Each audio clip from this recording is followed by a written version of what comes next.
오늘 우리에게 주신 하나님 말씀은 골로새서 1장 28절과 29절 말씀입니다.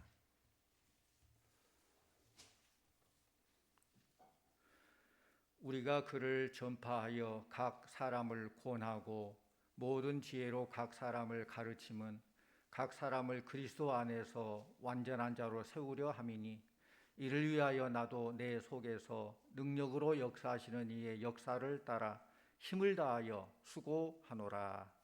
아멘. 이제 정광문 집사님 나오셔서 찬양으로 하나님께 영광 돌리겠습니다.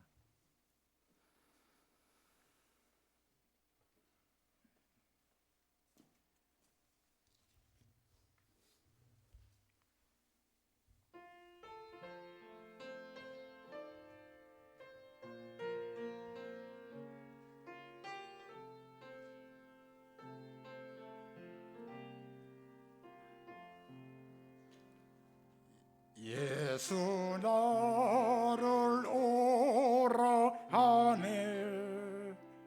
예수 나를 오라 하네. 어디든지 주를 따라 주와 같이 가려네. 주의 인도하심 따라 주의 인도하심 따라 어디든지 주를 따라 주와 같이 가려네. 겟세마네 동산까지 주와 함께 가려 하네. 피땀 흘린 동산까지 주와 함께 가려네. 주의 인도하심 따라 주의 인도하심 따라 어디든지 주를 따라 주와 같이 가려네.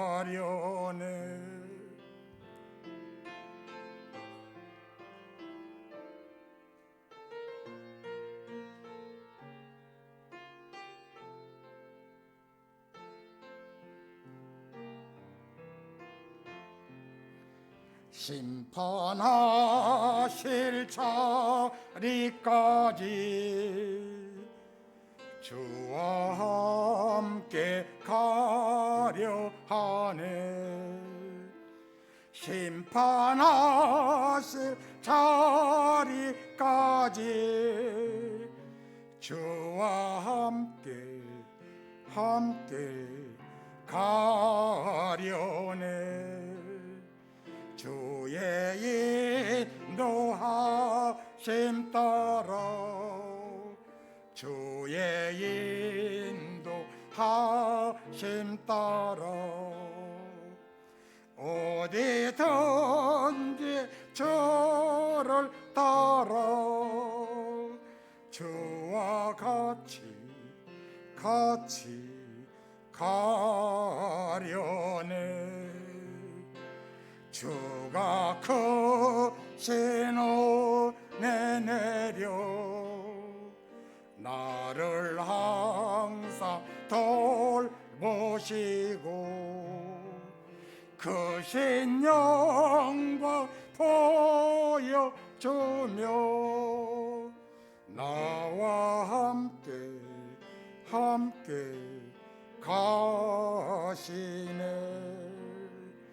주의 인도하심 따라 주의 하심 따라 어디든지 저를 따라 저와 같이 가려네.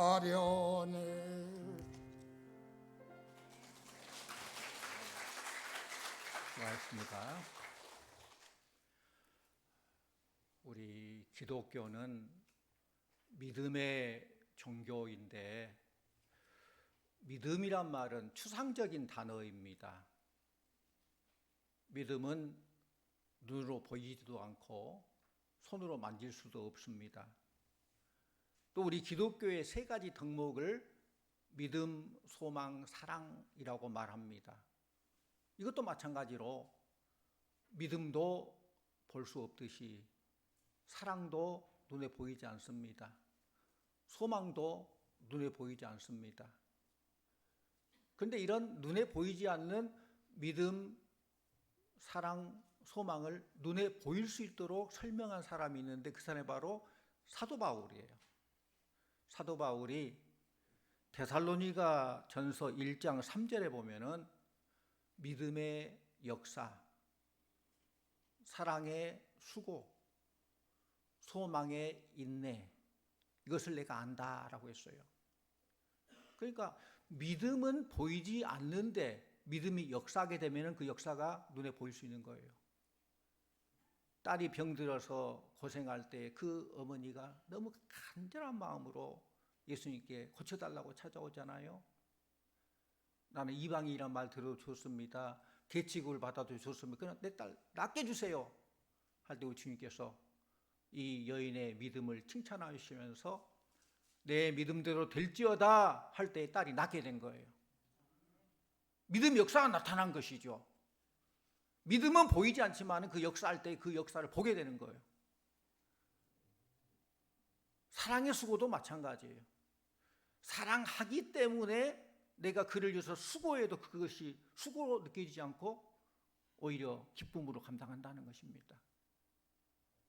야곱이 라헬을 사랑하기 때문에 7년을 하루같이 수고했어도 사랑하는 마음이 더 크기 때문에 그 수고가 크게 느껴지지 않는 거예요.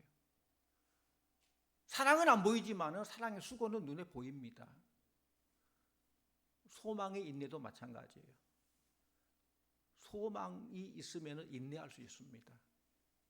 여리고성을 점령할 때에도 여리고성 크고 정말로 거대한 성이지만은 하루에 한 바퀴씩 마지막 날 7바퀴를 돌 할 때에 그 소망을 가지고 인내하면서 도는 거예요. 그러니까 소망이 그 인내로 소망을 가지고 돌 때 그 소망이 보이게 되는 것이죠. 이처럼 믿음, 사랑, 소망, 추상명사이지만은 이 추상명사가 동사가 될 때에 놀라운 역사가 나타나는 거예요. 부흥이 되는 거예요. 오늘 저는 우리 교회 부흥을 위해서 우리가 구체적으로 어떻게 뭘 해야 되느냐 생각해 봅니다. 이런 믿음, 소망, 사랑이 추상적인 것을 구체화해서 우리 삶 가운데 나타나게 될 때에 역사가 나타난다는 거예요. 양지 바른 곳에서 돋보기를 햇볕에 비치면은 돋보기 초점이 맞춰지지요. 그 돋보기를 아무리 많이 맞춘다 할지라도 그 초점이 맞춰지지 않으면 그 종이를 태울 수 없어요. 그 초점을 잘 맞출 때에 종이도 태울 수 있고 나무도 태울 수 있고 불이 일어나는 것입니다. 교회 부흥도 마찬가지고 여러분 삶 가운데 성공도 마찬가지입니다. 성공한 사람들에게 성공의 비결이 무엇입니까? 라고 물으면 대부분이 선택과 집중이었습니다. 그런 표현을 써요. 다양한 많은 거 할 수 있지만 그 중에서 정말 필요한 것이 뭔가, 정말 급한 것이 뭔가, 중요한 건 뭔가를 잘 선택하고 그 선택한 것에 집중할 때에 성공이 오게 된다는 것입니다. 성공을 하게 되기 위해서 선택과 집중을 잘 하다 보면은 똑같은 시간을 가지고도 똑같은 에너지를 가지고도 효율적인 결과가 나타나더라라는 거예요. 오늘 말씀 보면은 부흥을 위해서 우리가 에너지와 관심을 집중해야 할 것인데 어떻게 해야 될 것인가? 우리는 골로새서 말씀을 봤습니다. 골로새서는 4장으로 구성되어 있어요. 골로새 전체 주제를 한마디로 말하면 예수 그리스도입니다. 그런데 1장에서 2장까지 말씀 보면은 어떻게 그리스도께서 우월하신 분인가 그걸 설명하고 있어요. 어떻게 그리스도께서 이렇게 우월하신 분이냐? 3장, 4장 말씀 보면은 이렇게 우월하신 그리스도에게 우리는 어떻게 순종할 것인가에 대해서 기록되어 있어요. 우리 오늘 말씀 29절 말씀을 같이 보곤 합니다. 29절. 이를 위하여 나도 내 속에서 능력으로 역사하시니의 역사를 따라 힘을 다하여 수고하노라. 바울은 개인의 지식이나 능력, 가문의 배경으로 이런 일을 한 것이 아니고 바울 속에서 능력하시는, 역사하시는 그리스도의 힘을 따라서 수고했다라는 거예요. 그렇기 때문에 자기 자랑이 없어요. 내가 가진 지식을 가지고 능력을 가지고 어떤 백그라운드를 가지고 이런 일을 했다 하면은 자랑할 것이 많겠죠. 그런데 그거 아니고 내 속에 역사하시는 성령의 능력에 의해서 내가 수고했다.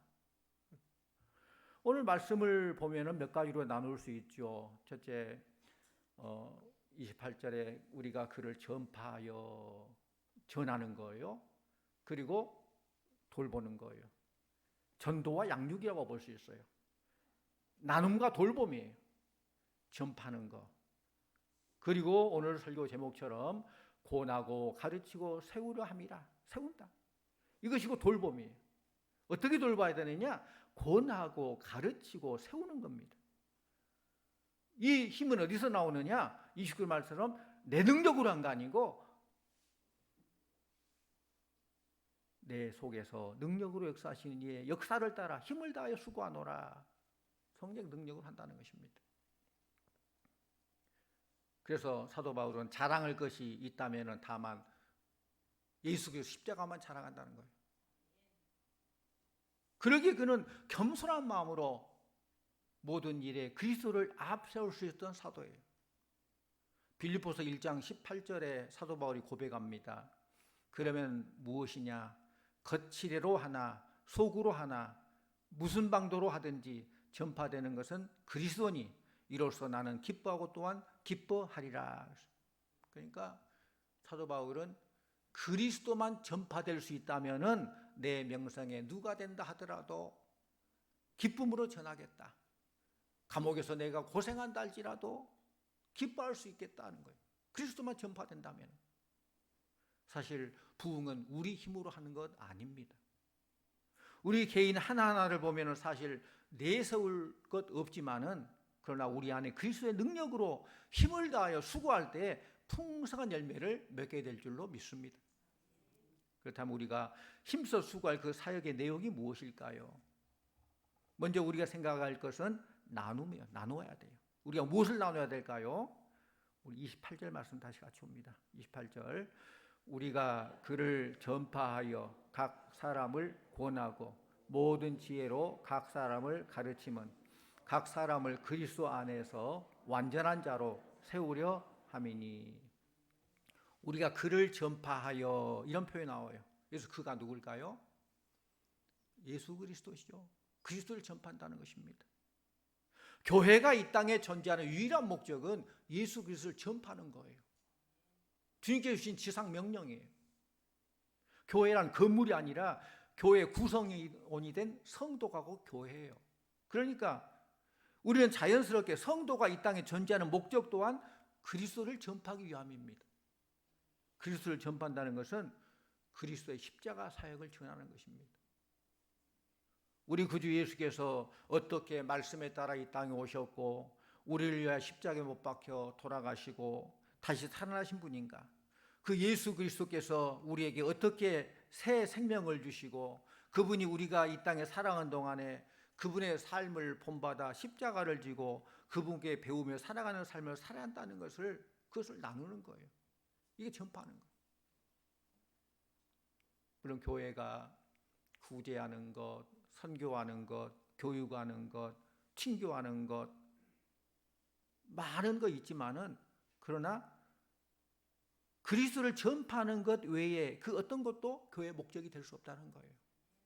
이런 차원에서 우리는 관심을 새롭게 해야 된다라는 것입니다. 관심을 새롭게 한다는 것은 이제 교회된 우리 모두가 이 땅에서 그리스도의 복음의 메시지를 가지고 이 메시지를 함께 나눌 수 있는 사람을 찾아 나서야 된다는 것입니다. 마가복음 초반부에 보면은 나병 환자를 고쳐주시는 주님을 만나게 돼요. 주님은 그를 고쳐주시고 나서 그에게 부탁합니다. 아무에게도 말하지 말라 부탁을 해요. 그런데 그 사람이 어땠어요? 말했어요? 안 했어요? 말하고 말았어요. 우리가 잘 생각해야 돼요. 주님께서 말하지 말라면 말해야 돼요? 안 해야 돼요? 안 해야 돼요. 하라면 해야 돼요. 하지 말라면 안 해야 돼요. 우리 생각이 앞서면 안 돼요. 그러나 그는 치유의 능력을 체험해서 너무 흥분된 나머지 막 말을 한 거예요. 하지 말라 했는데 우리는 말씀대로만 믿고 말씀을 순종하면 되는 거예요. 가라면 가고 서라면 서고 하라면 하고 하지 말라면 하지 말고 결과는 하나님께 책임져 주시고 그 순종하면서 나타난 결과는 하나님께 책임져 주시는 거예요. 복음을 전파하라. 때를 어떠니 모든 복음을 전파하라면 하는 거예요. 지금 복음을 전파하라는 거예요. 그러나 그때 누가복음에서는 함구가 하지 말라 했어요. 그런데 그 사람은 뭐 주님을 위해서 그랬는지는 모르겠지만은 나가서 주님께서 하신 일을 선전했어요. 그 선전한 결과 이 결과를 마가는 이렇게 기록하고 있습니다. 마가복음 1장 45절 말씀 보면은 그러나 그 사람이 나가서 이 일을 많이 전파하여 널리 퍼지게 하니 그러므로 예수께서 다시는 드러나게 동네 들어가지 못하시고 오직 바깥 한적한 곳에 계셨으나 사방에서 사람들이 그에게로 나아오더라. 사방에서 사람들이 그에게 예수님께 나왔으니 엄청난 부흥 아닙니까? 사방에서 사람들이 왔다는 거예요. 그렇지만 마가는 이렇게 말합니다. 그러므로 예수께서 다시는 드러나게 동네 들어가지 못하시고 말을 안 들어가지고 예수님께서 동네 드러나게 찾아가서 복음을 전파하고 죄인들을 구원하고 정말 복음 필요한 사람을 찾아가야 되는데 그렇게 할 수 없게 됐다는 거예요. 주님께서 이 땅에 오신 목적이 무엇입니까? 마태복음 9장 13절에 내가 의인을 부르러 온 것이 아니요 죄인을 부르러 왔노라 하시니라. 주님은 죄인을 부르러 오셨고 주님은 그 죄인들을 찾아가서 부르셨습니다. 왜 그러셔야 됐어요? 그 이유는 인간이 자신의 구원을 위해서 절대 주님을 스스로 찾아갈 수 있는 그런 존재가 아니기 때문에 하나님께서 이리 올라오더라 올라오라지만 우리 인간은 도저히 올라갈 수 없어요. 인간의 힘으로 능력으로 세상 지식으로 과학으로 하나님께 올라갈 수 없어요. 그렇기 때문에 하나님께서 낮고 낮은 인간에게 내려오셨지 않습니까? 인카네이션 성육신 하시지 않습니까? 그것이 하나님의 사랑이에요. 우리가 스스로 주님을 찾아 나올 때는 뭘 나올 수도 없지만 그렇게 나온다면은 뭔가 바라는 것이 있기 때문에 나오는 거예요. 그러므로 그 기대가 채워지지 않으면 가차없이 주님을 떠나게 돼요. 뭔가 바라고 주님께 나오는데 그 목적이 채워지지 않으면 다시 떠나게 되는 것이 인간이에요. 이것이 복음서가 증거하는 사실입니다. 마찬가지로 마가복음에서 주님께서 나병을 고쳐주셨다는 소문이 퍼지니까 사방에서 주님을 찾아 사람들이 몰려들었습니다. 왜 이들이 왔을까요? 그들이 온 목적은 구원받기 위해서 삶의 목적을 알고 그래서 찾아왔을까요? 아닙니다. 자신이 원하는 것을 갖기 위해서 찾아온 것이죠. 나병이 나았다니까 그와 비슷하게 많은 환자들이 찾아왔겠죠. 자기의 어떤 목적을 이루기 위해서. 그 사람들이 모여드니까 주님은 다시는 드러나게 동네에 들어가서 정말로 필요한 자들에게 복음을 전하지 못했다는 것입니다. 주님께서 동네에 들어가지 못하시면 그 동네에 있는 죄인들은 어떻게 되겠습니까? 성도님들, 어느 교회 목사님이 참 말씀이 좋다 그런 소문이 들리면 그 교회에 어떤 사람이 갑니까? 예수 믿는 사람이 갑니까? 예수 안 믿는 사람이 갑니까? 복음이 필요한 사람이 간다기보다는 이미 복음을 알고 있는 사람이 가요. 찾아가요. 같은 차원에서 어떤 교회 찬양이 정말 좋다라고 소문나면 신앙을 가진, 찬양을 좋아하는, 찬양을 아는 그 사람들이 모이게 돼요. 어떤 교회 정말 교제가 좋다는 소문이 나게 되면 어떤 사람이 모입니까? 교회 교제를 아는 사람들이 모이는 것입니다. 그래서 사람들이 넘치게 모인다면 그것이 과연 부흥일까? 그것이 복음 전파에 도움이 될까?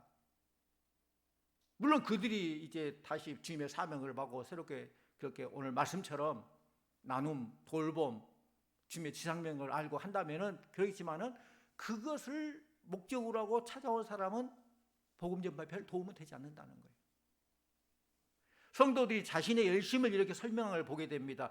저는 하도 믿는 사람들과 많이 교제하고 말씀도 공부하고 찬양하고 교제로 많은 시간 보내기 때문에 난 믿지 않는 사람 알지 못해요. 내 주위에는 믿지 않는 사람이 없어요. 그렇게 말한 사람이 있어요. 분명히 열심은 있는데 이것은 주의 말씀과는 조금 거리가 먼 거예요. 주님은 공생의 사역을 세 가지로 요약합니다. 찾아가서 전도하고 가르치고 치료하고, 이 세 가지죠. 복음을 전파하고 가르치고 교육하고 봉사, 치료하신 것. 우리도 그렇기 때문에 복음을 두고 찾아가야 되는 거예요. 주변에 믿지 않는 사람들 찾아가야 됩니다. 그리스도를 아는 사람들에게가 아니라 그리스도를 모르는 사람의 그리스도의 복음을 선포해야 됩니다. 여러분의 주변을 돌아보시고 적어도 여러분이 예수 믿고 구원받고 하나님의 은혜다, 은혜. 우리가 은혜 찬송 많이 부르잖아요. 다니엘 때 은혜. 우리 하나님 은혜다. 그 은혜인 줄 안다면은 이제 한 영혼을 내 가슴에 품고 그 구원받은 그 은혜로 복음을 전파해요. 마치 여인이 아기를 낳기 위해서 고생하듯이 한 영혼을 우리 영혼에 품고 그 영혼이 잘 자라고 새 생명이 잉태하도록 위해서 기도하고 노력해야 된다는 것입니다. 또 전도의 열매로 교회에 들어온 영혼들을 위해서 우리가 감당할 것은 돌봄입니다. 돌봄. 우리 28절을 다시 한번 같이 원합니다. 28절. 우리가 그를 전파하여 각 사람을 권하고 모든 지혜로 각 사람을 가르침은 각 사람을 그리스도 안에서 완전한 자로 세우려 함이니. 네. 이 돌봄의 목표는 우리 성도 한 사람 한 사람이 그리스도 안에서 완전한 자로 세워두는 데까지 그렇게 돌보는 거예요. 한 사람 한 사람 예수 그리스도 장성한 분량에 이르도록 잘 돌보는 거예요. 그리스도 안에서 완전하게 세워진 사람은 로마서 12장 말씀의 표현대로 하나님의 선하시고 온전하며 기뻐하신 뜻을 분별하여 자신의 삶을 매일매일 산 제물로 드릴 줄 아는 성도가 되도록 돌보는 거예요. 곧 이 땅에 사는 동안 하나님의 소원인 복음을 전하고 매일매일 믿는 자의 수가 더하게 하는 성도가 되는 것입니다. 이런 돌봄을 통해서 바울은 본문 28절에서 28절 한번 보십시오. 세 가지 동사를 사용해서 그 사역을 설명하고 있어요. 세 가지 동사가 뭡니까? 28절에 물론 전파하고 이것은 나눔이라고 했죠. 돌봄과 세 가지 동사는 권하고 가르침은 세우려 함이니, 오늘 설교 제목처럼 권하고 가르치고 세우라, 이걸 통해서 돌보는 거예요. 권하고, 이 권하다 이 말은 어떤 믿음이나 혹은 행위에 대해서 구체적인 지침을 주는 것, 이걸 권하는 것입니다. 밑도 끝도 없는 그런 철학적 주제가 아니라 구체적으로 삶에 적용할 수 있을 성경적 가르침을 권한다라고 해요. 성도를 양육하는 것은 이렇듯 실제적인 성경적 교훈을 가지고 믿음과 행동에 영향을 미칠 수 있는 이런 권함이 있어야 돼요. 또 두 번째로 가르침은, 권한다는 말이 개인적인 단어라면은 어떤 구체적인 권하지만 가르침은 공적인 단어예요. 모든 지혜를 가르치는 것을 설명합니다. 감추는 것이 없이 모든 걸 다 가르쳐 주라는 것입니다. 세상적으로 이런 말을 해요. 세상에서는 항상 자신이 알고 있는 것의 70%만 보여주고 30%는 남겨두라, 감춰두라 그래요. 왜냐하면 상대방이 나를 누리려고 할 때에 그가 모르는 30%를 다시 눌러서 자신을 뛰어넘지 못하게 하기 위해서 30%는 감춰둬야 된다. 남겨놔야 된다. 그 세상에서는 그렇게 얘기를 해요. 그런데 한 가지 안타까운 것은 이런 상황이, 이런 성향이 교회에도 있다는 것입니다. 주님은 우리를 위해서 물과 피와 모든 것을 다 주셨건만 우리는 상대방을 영원히 나의 하수인으로 만들려고 한다는 것입니다. 교회는 모든 것을 다 주는 것입니다. 내가 상대방을 가르칠 때도 그 사람이 나보다 더 알 수 있는 자리까지 갈 수 있도록 다 주어야 돼요. 나무를 보면은 참 많은 것을 교훈받게 돼요. 더운 날에는 그늘로 우리에게 유익을 주고, 바람 불 때는 바람막이로 우리에게 유익을 주고, 추울 때는 땔감으로 자신을 남김없이 주는 나무와 같이, 단풍이 또 얼마나 아름다워서 우리에게 기쁨을 주지 않습니까? 살아서도 죽어서도 땔감을 주고 목재로 요긴하게 쓸 수 있도록 자기 몸을 주는 그 나무와 같은 그런 존재가 되어야 한다는 것입니다. 사도 바울이 마지막으로 제시한 단어는 세우라. 세운다는 의미는 배움의 자리에서 봉사와 섬김의 자리로 나아가는 것입니다.